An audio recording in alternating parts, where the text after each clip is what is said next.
প্রত্যেক পিতা মাতার কাছে তার সন্তানগণ আল্লাহর দেওয়া আমানত। সন্তান আমানত মানে সন্তানকে আল্লাহর বিধান মতো জীবনযাপন করতে অভ্যস্ত বানাও। প্রতিটি মা বাবার প্রতি আল্লাহর নির্দেশ, তোমার সমস্ত সন্তান যেন আল্লাহর বিধান মতো জীবনযাপন করতে পারে, এই অভ্যাস গড়ে তুলো। যে মা বাবা নিজের সন্তানকে আল্লাহর বিধান মতো জীবনযাপনের অভ্যাস গড়ে তুললো না, সে আল্লাহর আমানতে খিয়ানত করলো। বলেন, কার আমানতে খিয়ানত করলো? আল্লাহর আমানতে খিয়ানত করলো। আল্লাহ পাক রব্বুল আলামিন এক আয়াতে এই মর্মে বলেন, ইয়া আইয়ুহাল্লাযীনা আমানু কু আনফুসাকুম ওয়া আহলিকুম নারান ওয়াকুদুহান নাস ওয়াল হিজারা। হে ঈমানদারগণ, তোমরা নিজেরাও জাহান্নামের আগুন থেকে বাঁচো, তোমাদের পরিবার পরিজন, বিবি বাচ্চা, ছেলে মেয়েকেও জাহান্নামের আগুন থেকে বাঁচাও।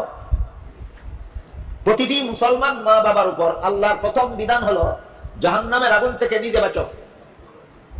পরবর্তী বিধান হলো সন্তানদেরকে জাহান্নামের আগুন থেকে বাঁচাও। জাহান্নামের আগুন থেকে নিজে বাঁচো, এর মর্ম হলো আল্লাহর বিধান মতো জীবনযাপন করো যদি জাহান্নামের আগুন থেকে বাঁচতে চাও।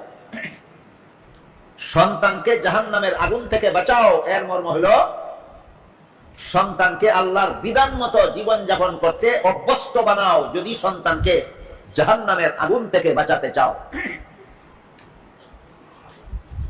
আমার সন্তান আমার কাছে আল্লাহর দেওয়া আমানত। কি আমানত? তাকে যেন আমি আল্লাহর বিধান মতো জীবনযাপন শিক্ষা দিই, এই আমানত। সুতরাং যে মুসলমান নিজের সন্তানকে আল্লাহর বিধান মতো জীবনযাপন শিক্ষা দেয় না, তেমন মুসলমান কি আছে আমাদের সমাজে? খুব কম।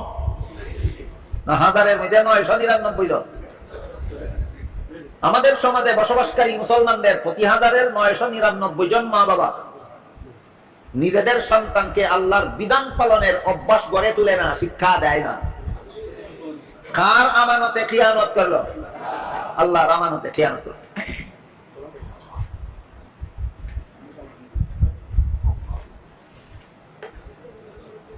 এই ধরনের মা বাবা যারা নিজের ছেলে মেয়েকে হালাল হারাম মেনে জীবনযাপন শিক্ষা দিল না, এদের সন্তানেরা যখন জাহান্নামে যাবে তখন আল্লাহকে বলবে, আল্লাহ আমাদের জাহান্নামে যাওয়ার জন্য আমাদের দুইটা শত্রু দায়ী।